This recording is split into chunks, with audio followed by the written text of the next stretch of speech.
চলে যাচ্ছি দেশ থেকে। চলে যা টিএসসি করতে গিয়েছি, টিএসসি থেকে আমাকে বের করে দিল। খুব কষ্ট যে বলা। মন চাইলে মেট্রো রেলে সবাইকে ডিস্টার্ব করে বান্দরামি করলাম।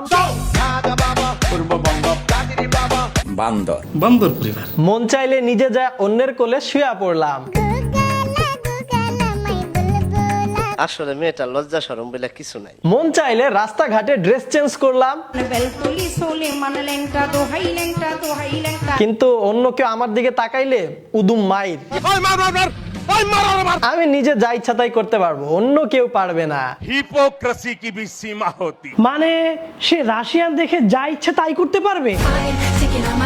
এই মাইয়াটা ঠিক কোন ভিসা পাইয়া বাংলাদেশে বছরের পর বছর পড়ে রয়েছে, খোঁজ লাগানো দরকার। কত বড় অ্যাটেনশন সিকার আমাদের এই হিপোক্রিট আপু। দেখেন, আমরা যদি ভিডিওটার দিকে একটু লক্ষ্য করি তো এখানে দেখা যাচ্ছে যে এই পথচারী মেয়েটার দিকে তাকাইছে। এটা বাঙালিদের একটা খুবই বাজে স্বভাব ভাই, কোনো বিদেশি মানুষ দেখলে ফেলফেল করে তাকায় থাকে। এও তার এই কৌতূহল বশত আমার যা মনে হয় তাকায় আছে বিদেশি মেয়ের দিকে, হালকা একটা টোকা দিয়া গেল আর উদুম মায়ের। এর চেহারা দেখলে মনে হইতেছে না যে ইচ্ছা করে দিছে, আনইনটেনশনালি লাগতেছে। পাশাপাশি হচ্ছে এর যে চেহারা দেখে মনে হয় না ভাই সুস্থ, এর তো লাগতেছেই পাগল। ধরলাম সে পাগল, বুঝলাম তোর দিকে তাকাইছে, তোর একটু খারাপ লাগছে, তুই রাখছিস, ঠিক আছে, দুইটা দিছিস।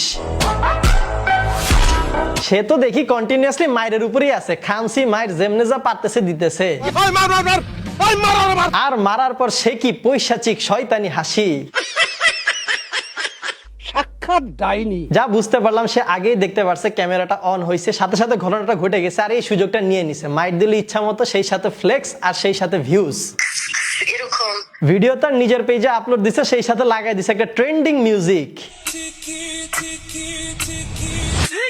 তাই আমার কাছে মনে হয় এই ধরনের সস্তা অ্যাটেনশন সিকার গুলারে যেই জায়গায় পাওয়া যাবে সেই জায়গায় প্রতিহত করা উচিত চাচার মতো।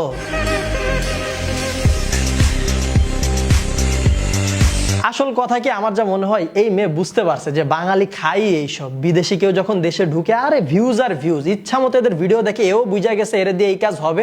বছরের পর বছর বাংলাদেশে আসে, বড় বড় ব্র্যান্ডের সাথে লাখ লাখ টাকার ডিল নিয়ে প্রমোশনেরও কাজ করতেছে, বাঙালিও দেখতেছে। আমরা বোকাই থেকে গেলাম।